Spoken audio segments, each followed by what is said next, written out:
Hi everyone, మీలో నిహారిక గారి video ఎంతమంది చూసారో చూడలేరో నాకు తెలియదు, కానీ నేను మాత్రం బ్లైండ్గా ఫిక్స్ అయిపోయా ఈ హెయిర్ కేర్ యూస్ చేద్దామని. మనం జనరల్గా యూస్ చేసే పారాషూట్ ఆయిల్లో ఈ రే రోజ్మెరీ ఆయిల్ 3 డ్రాప్స్ యాడ్ చేయాలి. తర్వాత మీ మసాజర్తో స్కార్ఫ్ని బాగా మసాజ్ చేయాలి. దానివల్ల బ్లడ్ ఫ్లో బాగా జరుగుతుంది.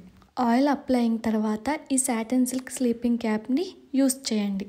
దీనివల్ల మనం డస్ట్కి కొంచెం దూరంగా ఉండొచ్చు. కాంబో ఆఫర్లో నేను ఈ ప్లమ్ ప్రోడక్ట్స్ తీసుకున్నాను. మనం డైరెక్ట్ షాంపూ అప్లై చేసుకోకుండా వాటర్లో అప్లై చేసుకోవాలి.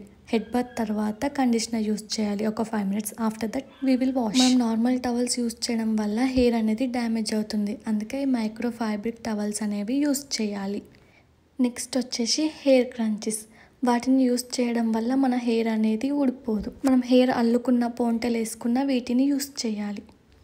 మనం స్ట్రైట్నింగ్ ఆర్ కర్లర్ చేసుకున్నప్పుడు ఈ హాట్ షాట్ని యూస్ చేయాలి. దానివల్ల మన హెయిర్ డ్యామేజ్ కాకుండా ఉంటుంది.